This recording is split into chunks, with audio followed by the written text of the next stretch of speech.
You know, when it comes to the Nintendo Switch Pro or Nintendo Switch 2, I can see why people would want one. There are some games that could benefit from a more powerful Nintendo Switch, like Doom and Doom Eternal, Witcher 3, even Breath of the Wild, and Hyrule Warriors Age of Calamity.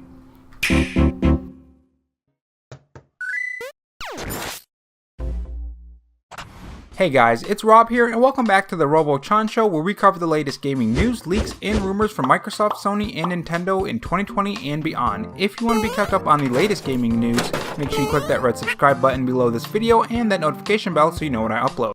And if you're interested, I have a Patreon, which link to that will be in the pinned comment along with my Twitter account. In this video, we're going to talk about some new Nintendo Switch Pro rumors that have sprung up, what they mean, and talk about the difficulties for devs when they're making games for the Nintendo Switch. We also will be talking about Nintendo's response to the Nintendo Switch Pro rumors and how they line up with the new rumor and the Breath of the Wild 2 release date. If you guys enjoyed this video, leave a like, it helps the video out a lot, and if you want to follow me on Twitter, my Twitter handle is RoboRob93. Without further delay, let's get to the video.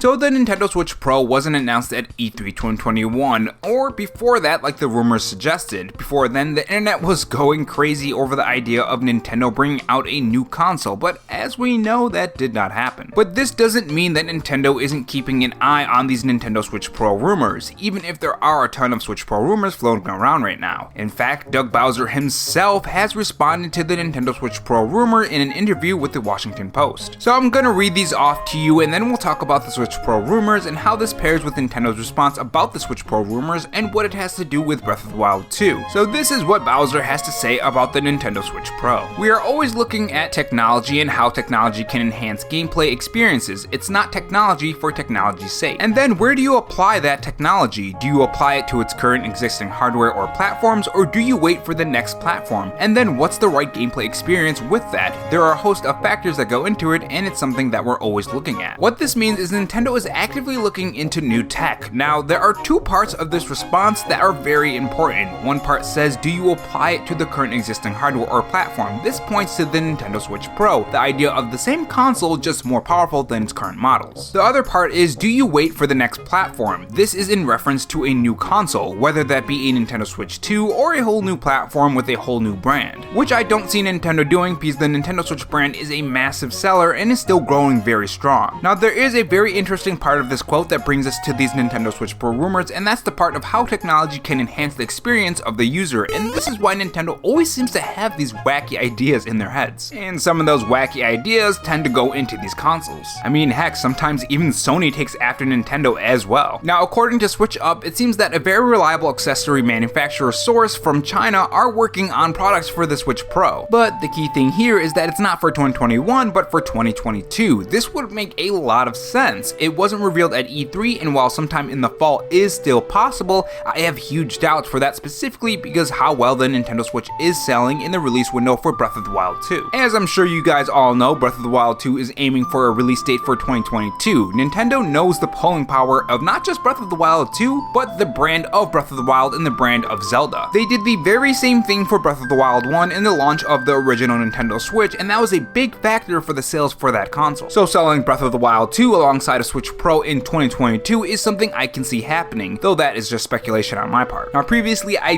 did think that this would happen in 2021, but now that we have more information when it comes to Breath of the Wild 2 in its release window, it has changed a lot. Now, not only does this make sense from a marketing point of view, but also a sales point of view as well. The Nintendo Switch Pro is selling very well right now, so Nintendo doesn't need a Switch Pro to further those sales. There's also very big games coming up in the next year, like 2 new Pokemon games, well, one is new I should say, and Metroid Dread, which I am very excited for that game, Monster Hunter Story 2, WarioWare, and more new Nintendo Switch games that will further these sales. And that doesn't even count the games that we don't really know about, like Metroid Prime 4 and Bayonneta 3. There are so many big games coming that will further the Nintendo Switch sales that Nintendo probably isn't even worried about a new console at all. And to add to this, Metroid Prime 4 and Bayonneta 3, if those are 2022 or 2023 games, that would help a Switch Pro release date in 2022. too. So from a sales point and marketing point, it makes sense to wait until 2022 for the Nintendo Switch Pro, but what about a technology standpoint? According to Nintendo, they're always looking for new ways to enhance the game experience, and now that E3 is over,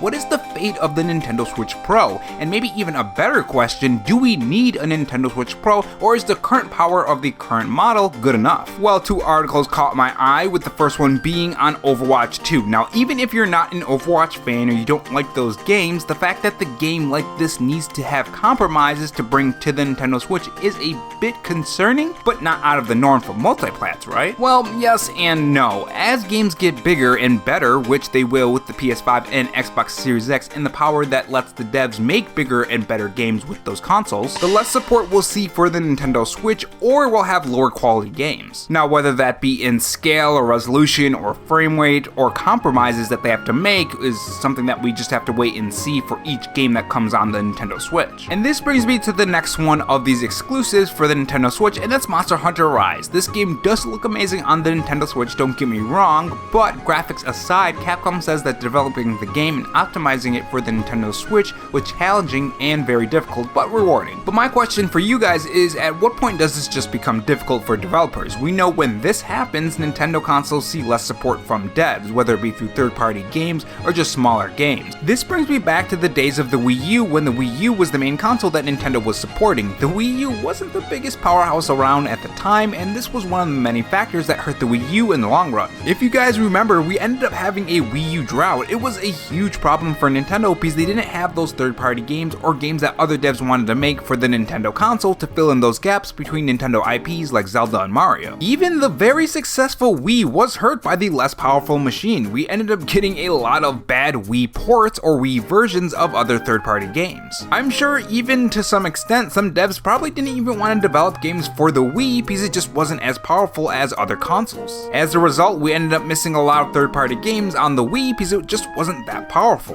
This is one of the concerns that many people have for the Nintendo Switch. I think right now it's not a problem, but over time, as games get bigger and better, it could become a problem for the Nintendo Switch and players as well. We could end up seeing less support, lower resolution, more poppin', and more problems for the Nintendo Switch. Now, what could Nintendo do to enhance the player's experience? Well, give the console more power, better resolution, and bigger and better games with a Switch Pro or a Switch 2. This would go hand in hand with Nintendo's words on the Nintendo Switch Pro rumors and them wanting to not make tech for tech's sake, but rather wanting to make tech to enhance the player's experience through new technology. Because even though Age of Calamity is a very fun game, let's be honest here, it can look rough and run rough sometimes. But these are just my thoughts and opinions on the Nintendo Switch Pro rumors that appeared, the power of the current Nintendo Switch, and how they could potentially align with Breath of the Wild 2's release window. And for those of you who have stuck until the end, here's a cookie. It's gonna be interesting to see how much cookie comments there are because I haven't done this in a very long time. And while you're still here, if you're not subscribed yet, you can click that red button to subscribe to the channel for more videos just like this. Thanks for watching, guys, and remember, stay safe, stay charged, and have a good one.